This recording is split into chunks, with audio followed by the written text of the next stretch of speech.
Uno es creyente y el otro no es creyente. Pero el que no es creyente, él no adultera, él no dice mentiras a sus amigos, a su prójimo. Este hombre también no roba, y hace lo mismo el cristiano. Entonces, ¿eso quiere decir que la persona que no es creyente es santa? Entonces, ¿qué es lo que nos hace santos?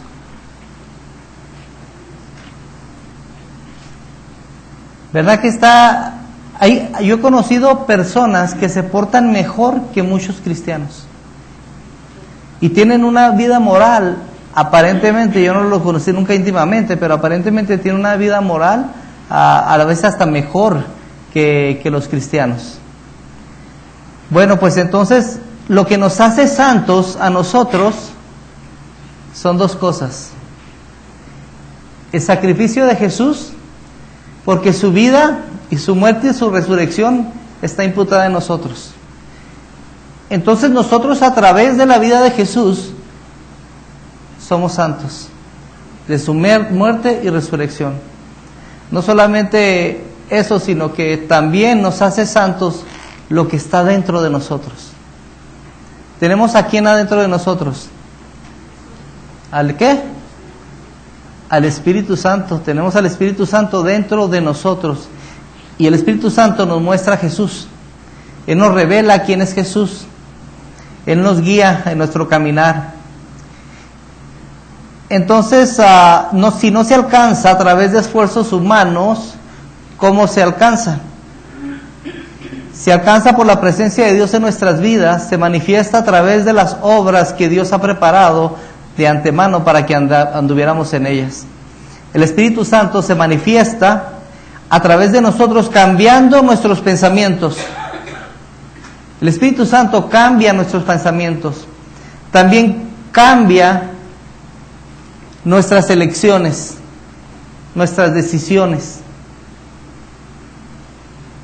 Y qué grande es eso, ¿verdad? Porque con una mente corrompida como la que teníamos, llega el Espíritu Santo a nuestra vida y empieza a arreglar las cosas en nuestra cabeza. Empieza a poner pensamientos santos. Y empieza a poner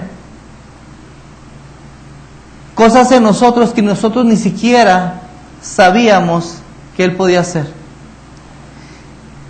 Quiero llevarlos a Filipenses. Entonces le dije, ¿verdad? El Espíritu Santo es el que nos hace santos, no nuestro esfuerzo. Vamos a ver qué dice Filipenses 2, del 12 al 15. Yo tengo la Nueva Traducción Viviente. Dice: queridos amigos, siempre sigan mis instrucciones como cuando estaba con ustedes. Y ahora que estoy lejos, es aún más importante que lo hagan. Fíjense lo que dice: esfuércense por demostrar los resultados de su salvación, obedeciendo a Dios con profunda reverencia y temor. Entonces, quiere decir que el cristiano tiene que tener resultados, tiene que tener fruto, ¿verdad? Dice: esfuércense, es un esfuerzo de nosotros para dejar las cosas, para ser obedientes. Esfuércense por demostrar los resultados de su salvación, obedeciendo la palabra, obedeciendo a Dios con profundo reverencia y temor. El 13 dice: pues Dios trabaja en ustedes y les da el deseo y el poder para que hagan lo que le agrada a Él. ¿Qué dice la Reina Valera? ¿Alguien la tiene?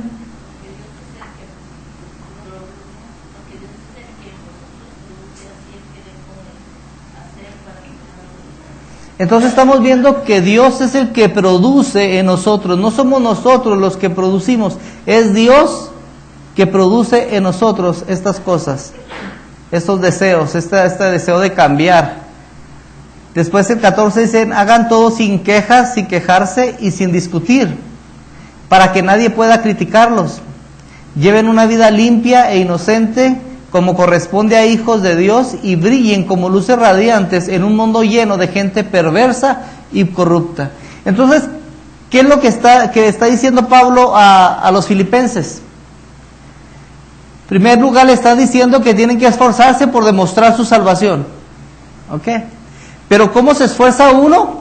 Ahí mismo en esa frase, ahí mismo dice, se lo vuelvo a leer: esfuércense por demostrar los resultados de su salvación obedeciendo a Dios. Entonces, ¿cómo se logra nuestra santidad? En la obediencia. ¿Ok? Ahorita vamos a hablar de otros aspectos de la obediencia de la santidad.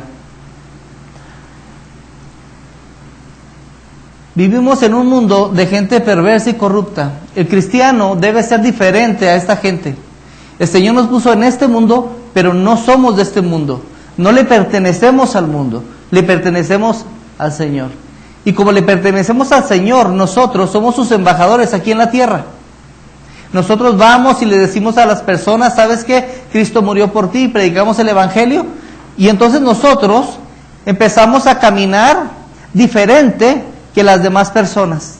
Tenemos un mensaje perfecto y valioso que tenemos que comunicar. Hablamos, me parece que, ¿cuándo fue? El domingo pasado, se me hace que hablamos acerca de un poquito de lo que es el evangelismo. Y sabe que una de las cosas que es sumamente importante es confiar en el Espíritu Santo. Entonces, en esta vida nosotros tenemos que ser obedientes, pero también tenemos que confiar en el Espíritu Santo, que es quien nos guía. Él nos guía.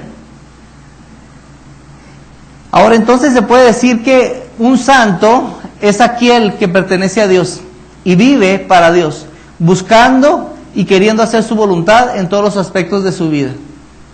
Entonces podemos decir esto, ¿no? En Cristo somos santos, y esta nueva naturaleza nos empuja a buscar las cosas que Dios tiene preparadas para nosotros. No solo eso, sino también nos ayuda a progresar en la santidad. Hebreos capítulo 12, versículo 14 nos dice: busquen la paz con todos y la santidad, sin la cual, ¿qué dice? Nadie verá al Señor. Ok, acuérdense de este versículo, ok. Busquen la paz con todos y la santidad. ¿Qué tenemos que buscar como cristianos? La santidad. Nosotros tenemos que buscar la santidad. Ahora, santo no significa que esa persona es perfecta. Tampoco significa que el ser santo, ya por ser santo ya no va a pecar, o que por ser santo ya no va a caer. No significa eso. Para los creyentes, esta es una predicación muy difícil para los creyentes que constantemente están en desobediencia. Muchas personas se salen de la iglesia cuando se predican esta clase de cosas acerca de la santidad. Vamos a decir que la iglesia está llena de ladrones, y sale un versículo acerca de la santidad. Dice que nosotros no debemos tomar lo que no es de nosotros, sino tenemos que amarnos y tolerarnos unos a otros. Entonces, eso es lo que a veces a la gente se le hace difícil aceptar. ¿Cómo puede ser posible que Dios demande eso de mí? Y después le echamos la culpa a Dios. No, es que el Señor, ese es el Señor, porque el Señor no ha puesto en mi corazón el deseo de cambiar. Esa es mentira. Si usted es un hijo de Dios, Dios le ha puesto el deseo de cambiar. No hay vuelta de ojo. Entonces, esta predicación es difícil, sobre todo para los que andan en desobediencia, pero estos son creyentes que son tentados, y por falta de oración y de tiempo en la palabra, estos creyentes se vuelven inmaduros y débiles. ¿Cuántas veces nos hemos enfrentado a alguna prueba y no hemos orado? ¿No le ha pasado a usted que el Señor lo levanta a orar en la madrugada y usted dice, como decía mi mamá, ¿verdad? No, aquí, Señor, aquí en la cama, aquí estoy calientita y todo, acá tú conoces, Señor, y todo, ¿verdad? Y nos quiere levantar a orar, y nosotros, en vez de levantarnos, no nos levantamos. Y vemos que el mismo día ese tuvimos una prueba muy difícil. Es por eso que el cristiano tiene que buscar la oración y también la palabra de Dios. Pero la realidad es que Dios quiere la santificación total de nosotros. Fíjense lo que Dios demanda. Dios demanda santidad absoluta. ¿Quién? Levante la mano el que tiene santidad absoluta ahorita. Bueno, dentro de unos 5 años lo alcanzaremos. No, ¿verdad que no? Entonces Dios demanda 100%, no demanda 99.9%, Él demanda 100% de santidad. Está difícil la meta, ¿verdad? Está muy alta. Entonces, esto es verdad, que Dios desea la santificación total en sus propósitos eternos. Dios tiene propósitos eternos. Él sabe que en este mundo no vamos a alcanzar esa clase de santidad. Él lo sabe, Él está consciente de ese. No. Es como muchos de nosotros que tenemos hijos, decimos, no, mi hijo no hace travesuras, él no. No, mi hijo no empuja a nadie, mi hijo no le pega a nadie. Y a veces así estamos, el Señor no es así. Nuestro Dios sabe que nosotros no alcanzaremos la meta que Él puso para nosotros en esta tierra. Él lo sabe. Sino solamente hasta que tengamos un cuerpo glorificado. Y más adelante le explico un poquito del cuerpo glorificado. Ahora, santificación simplemente significa apartados para Dios. Usted y yo somos apartados para Dios. ¿Amén? Ok, si usted en realidad es apartado para Dios, entonces usted debe de saber que usted debe agradar a Dios, porque es apartado para Él. ¿Ok? El Señor le llama santo inclusive a objetos inanimados. Jehová está en su santo templo, ¿verdad? Alábele que Él vive. Así dice la Biblia, ¿verdad? Entonces, dice Jehová está en su santo templo, ¿ok? En el Antiguo Testamento, ellos tenían también templo, bueno, un templo muy bonito en algunas ocasiones porque fue restituido varias veces, pero un templo muy bonito. Y Él le llama santo al templo, pero el templo no tiene moral. El templo no tiene fuerza para hacer decisiones o pensamientos. No puede decidir. El templo es un objeto inanimado, mas sin embargo el Señor lo llama santo. ¿Por qué lo llama santo? Porque este lugar donde nosotros nos congregamos le pertenece a Dios. Entonces, todo aquel que le pertenece a Dios debe ser ¿qué? Santo, todos. Pero es donde empieza un poquito. Dije que no iba a hablar de teología, me está diciendo yo cuando estaba haciendo la presencia, no voy a hablar de teología, quiero hacerlo simple, pero bueno, aquí vamos a ver qué es la santidad en el cristiano. ¿Ok? Y hay 3 aspectos de la santidad, o se puede dividir en 3 partes la santidad. La primera es la santidad posicional. ¿Ok? Santidad posicional. Esto es doctrina, si lo quiere apuntar, apúntelo, pero es santidad posicional. Cada creyente es santificado al momento de su justificación. Y a esto se le llama santidad posicional. Esa santidad no la tenemos nosotros ni la producimos nosotros. No. Esa santidad nos la da el Señor en el momento de la justificación. En el momento que yo soy salvo, en ese momento yo tengo una santidad posicional. Voy a explicarle un poquito más. En un momento de la eternidad, el Señor nos eligió. Cuando estuvimos estudiando la epístola a Efesios, nos dimos cuenta que Él nos predestinó. Él nos predestinó. Entonces, en un tiempo, porque el Señor no tiene tiempo, le he dicho, el Señor no se envejece. Para Él no existe el tiempo, por eso dice que una día es como 1000 años y 1000 años es como un día, porque para Él no importa el tiempo, Él vive para entenderle otra dimensión. Entonces, Él nos eligió, en un momento de la eternidad nos eligió, y nos eligió para ser santos. Él nos predestinó, y predestinación quiere decir preordenar. Nosotros estábamos en la mente de nuestro Dios mucho antes, en un momento de la eternidad, estábamos en la mente del Señor. Pero vamos a ver qué dice Efesios capítulo 1, versículo 3 al 5.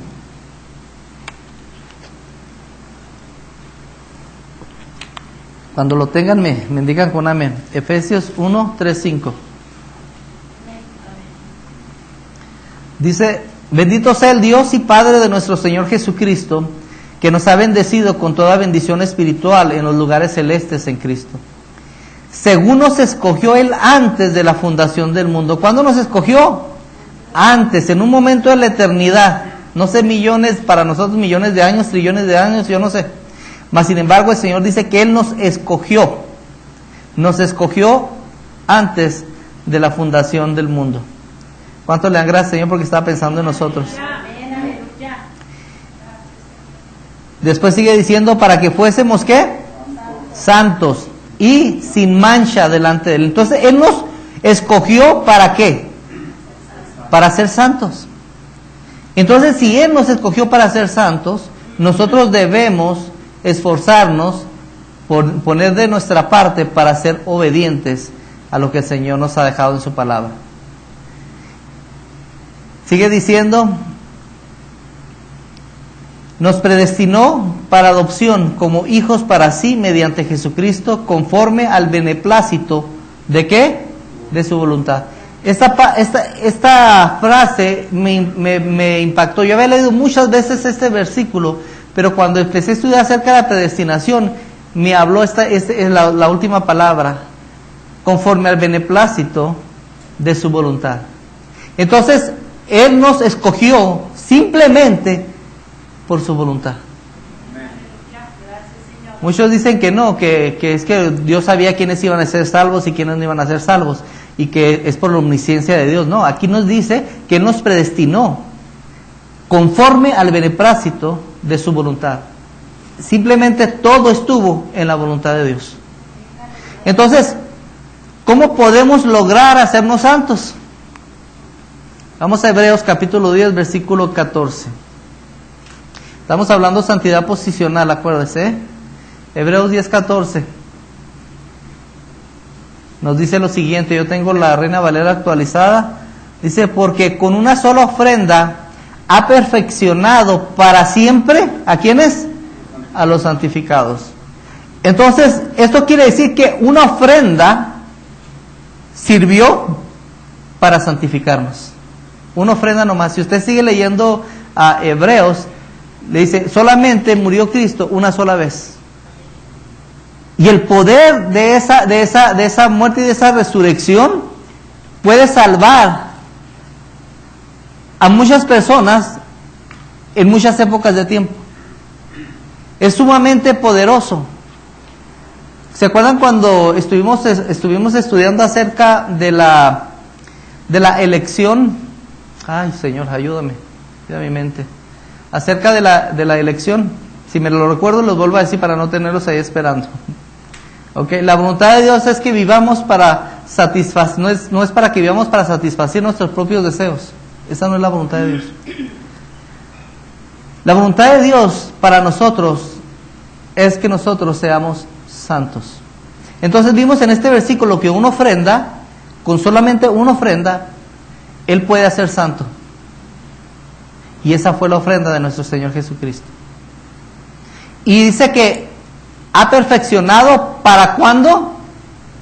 Para siempre a los santificados. ¿Qué hacemos cuando pensamos que la salvación se pierde y leemos esta clase de versículos? ¿Qué hacemos? Entramos en conflictos, ¿verdad? Porque dice, porque por una sola ofrenda ha perfeccionado para siempre a los santificados.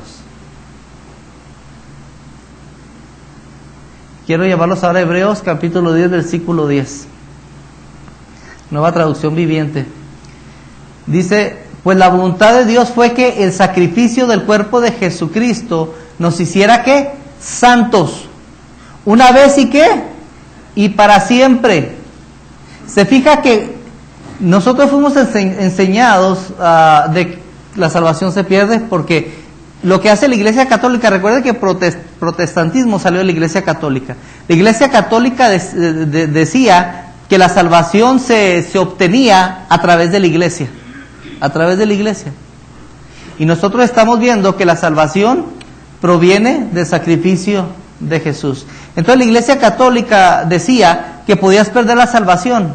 Y luego cobraban dinero, en el tiempo de la Inquisición, cobraban dinero para poder abogar por esas armas para que no se fueran al infierno. Lo cual la Biblia no dice eso. Entonces el protestantismo salió de ahí, y cuando salieron de ahí ellos también pensaban, dijo, no, sí, la salvación se pierde. Pero ¿qué hacemos con estos versículos? Cuando leemos esto, de que el Señor nos ha santificado para siempre, una sola vez y para siempre. Ahora vamos a hablar del segundo paso de la santificación. Ok, dijimos primero que la santificación primero es posicional. Esto quiere decir que no está en usted. Esto quiere decir que todo el mérito es de Jesús. Ok, siempre va a ser de Jesús. Pero a lo que me refiero, usted no hizo nada. Usted éramos pecadores, éramos perversos. Y sin embargo vino el sacrificio de Jesús a nuestra vida y eso nos hizo santos. Entonces ahora nos toca hablar de la santificación progresiva en la que estamos nosotros. Porque no hay aquí ninguno que haya sido salvo hace una semana, hace un mes, ¿verdad que no? Ok, entonces nos habla de la santificación progresiva y práctica. Ok. Le dije que la santidad se da como una colaboración entre Dios y los hombres, ya que es importante que la voluntad nuestra acceda al deseo de Dios. Aquí se entreteje el deseo humano y el poder divino y produce santidad. Entonces, nosotros estamos oyendo la palabra. Cada vez que venimos oímos la palabra. Cada vez que nosotros venimos somos más y más responsables por nuestra vida. Somos más responsables delante de Dios por obedecer su palabra. ¿Cómo se sentiría usted que su mamá le dijera algo a usted y usted no le oyera y siguiera haciendo siguiera su vida? Yo creo que le dolería mucho a su mamá, ¿no?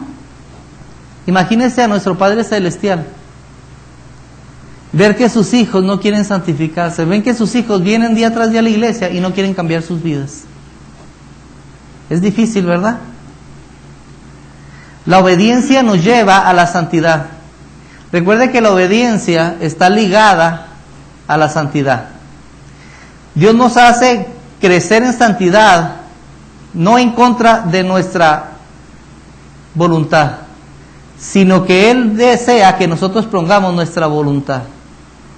Para que, usted sabe, ¿verdad?, que podemos haber cristianos muy necios y seguimos haciendo el mismo pecado y seguimos ahí. Y el Señor nos dice, no hagas eso, para eso no te creé, tú debes de ser santo, pero ahí seguimos. Nosotros tenemos que poner de nuestra parte en la salvación progresiva, pero recuerde, si no tuviéramos el Espíritu Santo, no tuviéramos ninguna santidad. Entonces, aunque yo coopere, no es por mis obras que Dios me va santificando. Es por el poder que mora en mí, que es el Espíritu Santo. La nueva naturaleza desea ser moldeada por la palabra de Dios. Cuando nosotros somos nuevas criaturas, nosotros queremos ser moldeados por la palabra de Dios.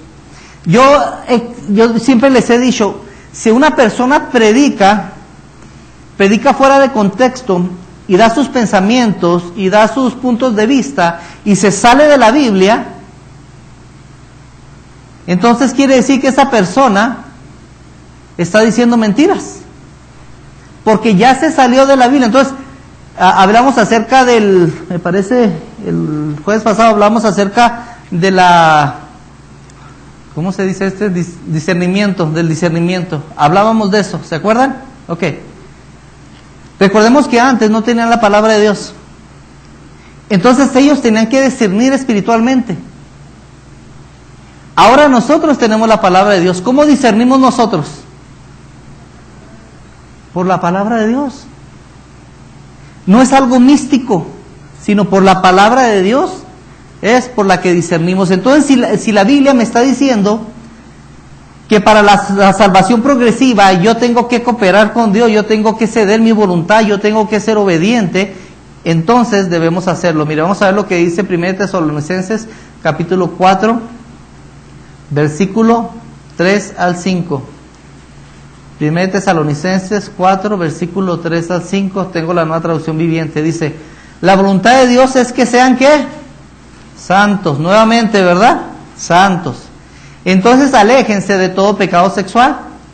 Como resultado, cada uno controlará su propio cuerpo y vivirá en santidad y honor, no en pasiones sensuales como viven los paganos, que no conocen a Dios ni sus caminos.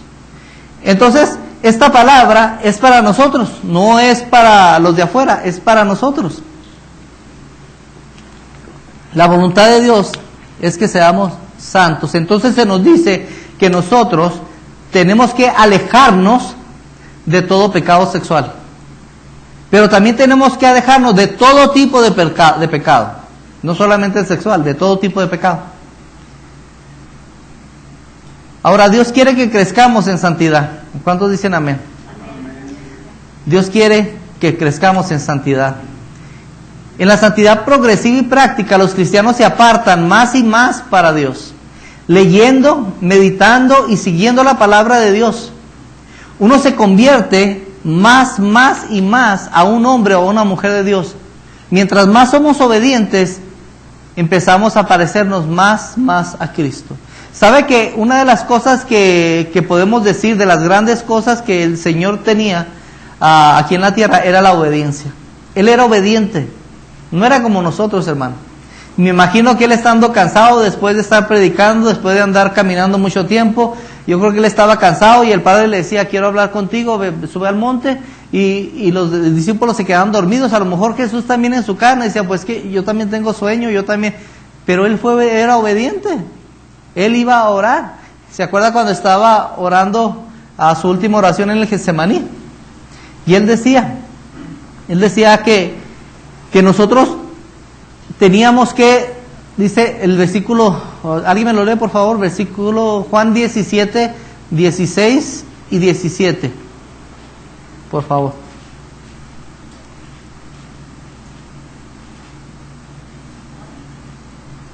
Juan, sí, Juan 17 del 16 al 17, ¿alguien lo tiene?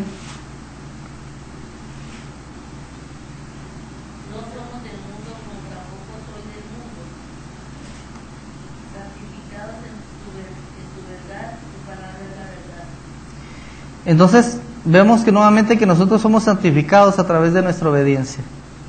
Entonces la Biblia el Señor no está diciendo: santifícalos en tu palabra, tu palabra es verdad. No está diciendo: oye nomás la palabra y vas a ser santo.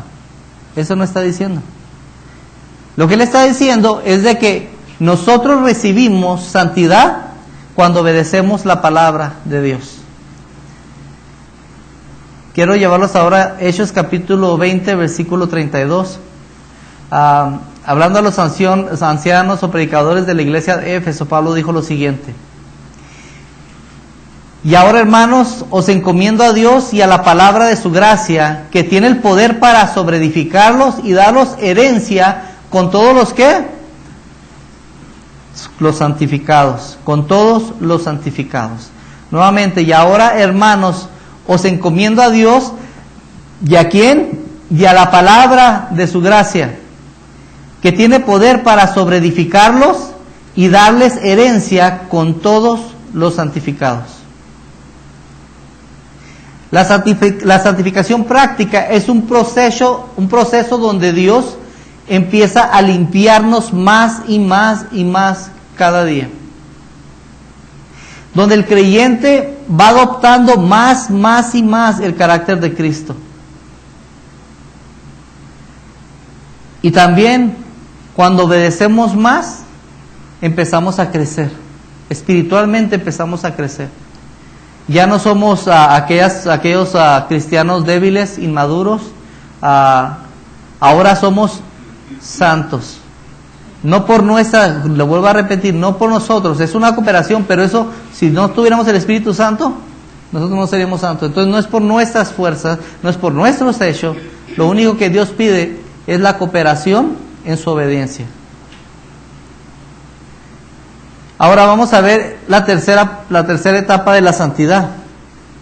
Y es la santidad total o perfecta.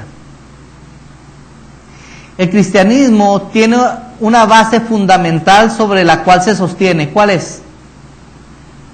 El cristianismo tiene una base fundamental sobre la cual se sostiene. ¿Quién? Cristo, la resurrección de Cristo. Esa es la base central de todo el... perdónenme porque no ando muy bien, hermano, pero esa es la base central para toda la cristiandad. Si no tuviéramos esa base, no hubiera evangelio. Pero como tenemos esa base, tenemos evangelio.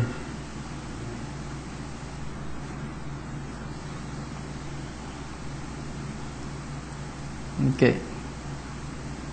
Ahora, ¿se acuerda que le dije que no vamos a alcanzar la perfecta santidad aquí ni la santidad total?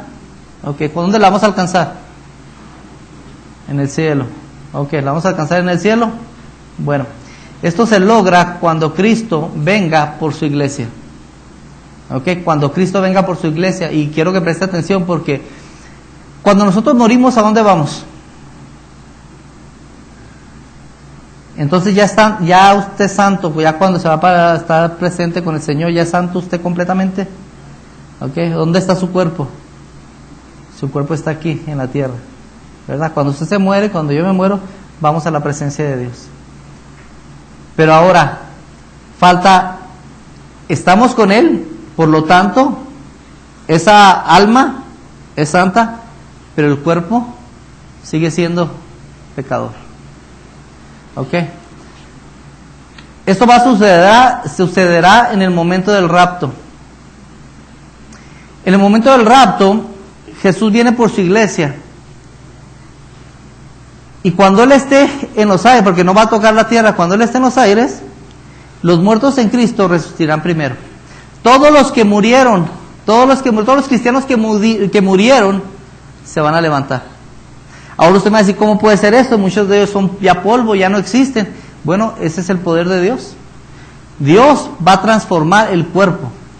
Después de eso, porque eso va a pasar rapidísimo, no crea que va a esperar hace 5 minutos y luego va a pasar otra cosa. No.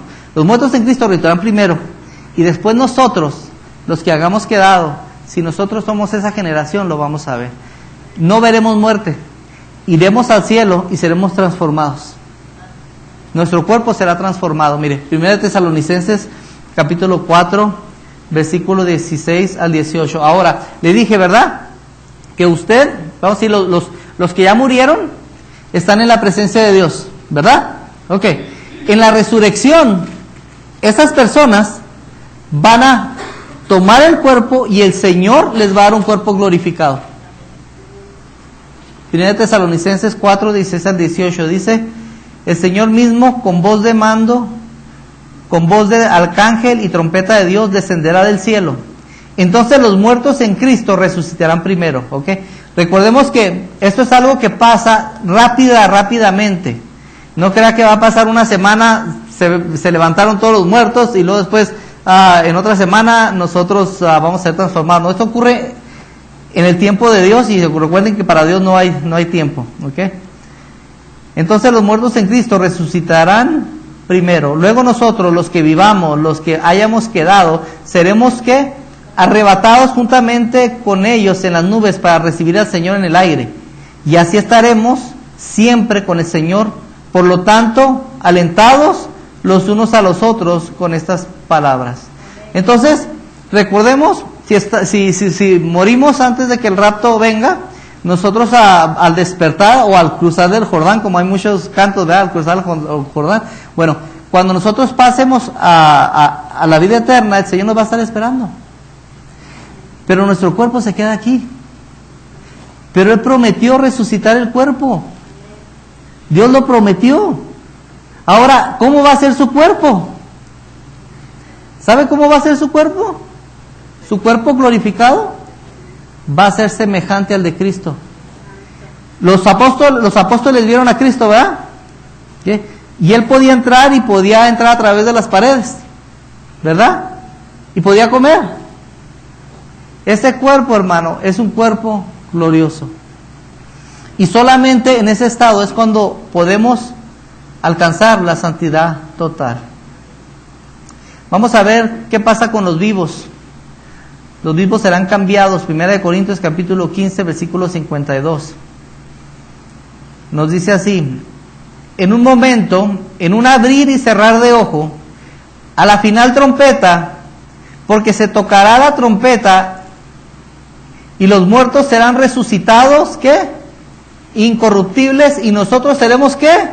Transformados. ¿Ok? Entonces recuerden, Jesucristo es la primicia de la resurrección. ¿Qué quiere decir esto? Que es el primero. Entonces el Señor nos ha prometido una resurrección y la va a hacer, la va a cumplir. Ahora, yo me ponía a pensarme y decía, ¿cómo puede ser esto? Probablemente va a ser como con el hueso de los valles secos. ¿Cuántos han leído eso? ¿Okay? Están estos huesos, le dice, profetiza estos huesos. Y pues el profeta decía, están remuertos, ¿cómo lo va a profetizar? Y empezó a profetizarlos y empezaron ellos a tener tendones, empezaron a subir carne, a subir. Nosotros sabemos que Dios es infinito en poder. Y cuando resucitaremos, ¿de qué edad resucitaremos? Solamente el Señor lo sabe, ¿verdad? Yo creo a lo mejor va a ser como a los 30, 33 años. Me faltan como unos 4 para alcanzar esa edad. El ministerio de Jesús, ¿verdad? Ahora Pablo con estas palabras está animando a la iglesia de Corinto. Le está diciendo a la iglesia de Corinto, porque hay muchos problemas en esta iglesia. Esta iglesia es una iglesia carnal, que tiene todos los dones. Esta iglesia permite el pecado entre sus miembros. Y Pablo escribe esta carta y les dice, ¿no sabes que lo que ustedes están haciendo ni siquiera se nombra entre los gentiles? Que el hijo tenga a la esposa de su padre como esposa. Después de eso también le dice que unos decían, dice Pablo, dice, unos dicen que son de Apolos, otros dicen que son de Pablo, otros que son de Cefa. Dice, yo estoy a gusto para que nadie sea mío, que todos sean de Cristo. Entonces esta iglesia estaba dividiéndose y tenía muchos cristianos carnales dentro de la iglesia. A veces vemos personas carnales y decimos, que no puede ser cristiano, no tiene nada de cristiano. Pero nosotros vemos a través de la Biblia que sí hay cristianos carnales. Hay cristianos que se han hecho necios y no han hecho caso a la voz de Dios. Entonces Pablo le está diciendo, mire, anímense. Dios tiene algo para nosotros, sigan luchando, aléjense del pecado. Ahora, ¿qué significa la glorificación? La glorificación es un término teológico que se usa para describir la extracción final del pecado. Ese es el término teológico donde el pecado va a morir completamente en nosotros. No 99.9%. Va a morir, ¿cuánto? 100%. El pecado ya no nos va a controlar, ya no vamos a tener pensamientos pecaminosos, ya no. Vamos a ver lo que dice Juan. Primera de Juan capítulo 3, versículo 3, del 2 al 3. Primera de Juan capítulo 3, versículo 2 al 3. Gracias al Señor porque alguien está orando por mí. Señor me está despertando mi mente un poquito más.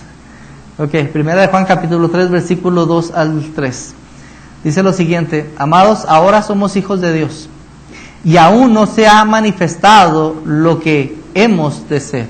Entonces, todavía no somos lo que tenemos que ser. No somos. Ok, nadie. Ni Moisés, ni Elías. El único Jesucristo. Ok. Después sigue diciendo: pero sabemos que cuando Él se manifieste, seremos semejantes ¿a quién? A Él. Entonces, ¿no le da alegría decir, voy a poder vivir sin pecado toda mi vida? Ya no voy a tener dolor, ya no voy a tener más llanto, más lágrimas, voy a tener un cuerpo así como cuando Jesús resucitó, igualito. Y luego después dice, porque le veremos tal como Él es. Quiero decirles que nadie ha visto a Dios. Nadie ha visto a Dios. Cuando usted ve y oye que miraron a Dios, miraron manifestaciones de Dios, pero no lo miraron a Dios. Pero la Biblia nos da esta clase de cosas como Por ejemplo, dice que cuando estaba Moisés en el monte, pasó de espaldas. Pero esas son manifestaciones. Pero la Biblia está, ¿cómo se dice? Está escrita de modo que nosotros la entendamos. Por eso, ¿se acuerdan que les dije cuando dice la Biblia que Dios tiene manos, que Dios tiene pies, que Dios tiene ojos? No quiere decir que es igual que nosotros así. Él es espíritu. Él es espíritu. Entonces, nadie ha visto a Dios, pero dice aquí, porque le veremos tal como Él es. O sea que ya no va a haber nada escondido para nosotros. Lo vamos a mirar tal y como Él es. Y esto se logra porque entonces nosotros vamos a estar 100% santificados. Después de que le estaba hablando de Tesalonicenses acerca del rapto, vamos a ver, luego todos juntos seremos trasladados de inmediato a nuestras mansiones, a la casa de nuestro Padre. Cuando eso pase, nosotros vamos a estar en nuestras mansiones. Hay una de las cosas que a veces decimos, bueno, ¿y cómo puede ser posible que una persona que esté peque va a tener una mansión ahí en el cielo? Le voy a decir una cosa, va a haber lo que se llama un tribunal de Cristo. El tribunal de Cristo no es para condenación, el tribunal de Cristo es para dar galardones a sus hijos. Pero si seguimos en el camino del pecado, nosotros no vamos a recibir nada de galardones. Es por eso que es sumamente importante, hermano, que nosotros sigamos el camino de la santidad. Ahora, Juan capítulo 14, versículo 2 al 3. Fíjense lo que dice. Esto es el Señor. En la casa de mi Padre muchas moradas hay. Si así no fuera, yo os hubiera dicho, voy pues a preparar lugar para vosotros. Y si me voy os preparo lugar, vendré otra vez, os tomaré a mí mismo, para que donde yo esté, vosotros también estéis. Recordemos que le dije acerca del rapto, ¿verdad? El rapto va a ser en un abrir y cerrar de ojos. Nadie va a ver al Señor más que nosotros. ¿Ok? Ahora, se van a quedar aquí en la tierra, todos los pecadores, se van a quedar aquí en la tierra haciendo un desastre, pero ahora Satanás tomará completo control del planeta. Y cuando Él tome ese control, hermano, no quiere usted estar ahí ni yo tampoco. Va a ser tiempos sumamente difíciles. Ahora las personas que quieran buscar la salvación van a tener que pagar con su propia vida. Ya no es como ahorita. Van a tener que pagar por su propia vida. Y ahora, después de que viene el Señor por nosotros, somos levantados al cielo, de inmediato nos lleva a esas moradas celestiales. ¿Cuánto se tardaría el Señor para hacernos nuestras moradas allá arriba? ¿Cuánto se tardaría? Para Él no es nada, ¿verdad? Pero para nosotros decimos, son como 2000 años desde que dijo hasta ahorita. Se me da que el carpintero andaba muy flojo. No. El carpintero no andaba flojo. El Señor lo hizo en un abrir y cerrar de ojos. Y todos debemos, hermano, tener el anhelo de estar allá con nuestro Señor. Vivir como deberíamos de vivir desde un principio. Para terminar, la santidad es la palabra griega que se traduce o que significa separación. Si usted es santo, usted es separado. Separado del pecado, apartado para Dios. ¿Ok? Una separación posicional definitiva en Cristo al momento de nuestra salvación. ¿Okay? Primero, una separación posicional definitiva en Cristo al momento de nuestra salvación. Entonces, quiere decir que si usted es salvo, usted tiene a Jesucristo a un lado suyo, dentro de usted, y cuando el Padre lo mira, no lo mira a usted, mira a Cristo y mira la santidad de Cristo. Y es por eso que usted puede entrar en el cielo. Segundo, una santidad práctica y progresiva. En la vida de un creyente, esto se sucede en la vida de un creyente mientras agrada al Señor y mientras aguarda su venida. Finalmente, y esta tercera, santificación total, es cuando el Señor transformará el cuerpo de un estado de pecado a una santidad total. Hay muchos cristianos que dicen, es muy difícil la santidad, Dios exige mucho de nosotros. Y le voy a decir una cosa, sí es difícil la santidad, muy difícil, no es fácil.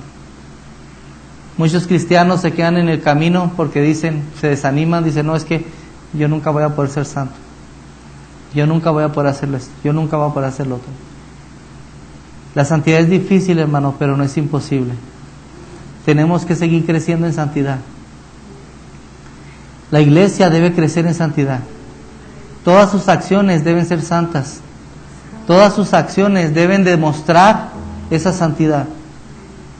Nuestro coraje, nuestra ira, nuestra alegría debe ser basada en Dios.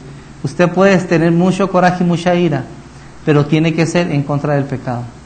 Eso es lo que tenemos que hacer. No en contra del hermano, no en contra de aquel, no en contra de aquel, sino del pecado. ¿Cuántos necesitamos más santidad? ¿Cómo dijimos que podemos obtener esa santidad que Dios demanda? Obedeciendo su palabra. No es mérito de nosotros, sino de la persona que está dentro de nosotros. La vida del Señor Jesús dentro de nosotros. Entonces es tiempo, hermano, que empecemos a vivir en santidad. En su casa, hermano, que no se oigan palabras antisonantes. No ponga música que no le agrada al Señor. No meta cosas en su casa que no deben estar en su casa.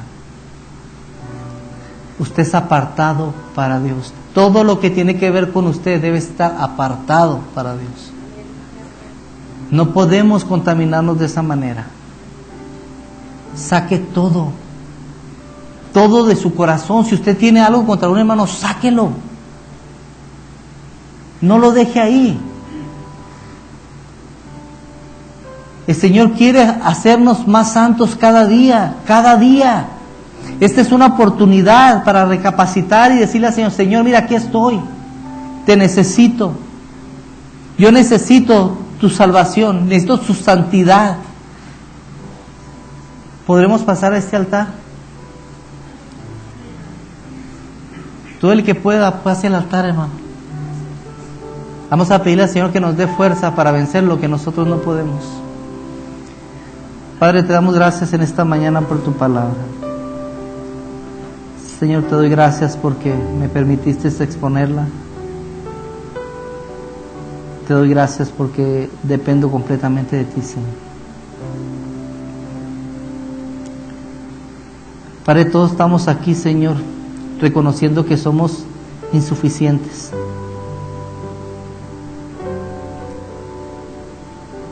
Reconociendo que no hemos caminado en santidad como deberíamos. Pero gracias a ti, que siempre hablas a tus hijos. Danos fuerza, Señor, para vencer todas aquellas cosas que te ofenden.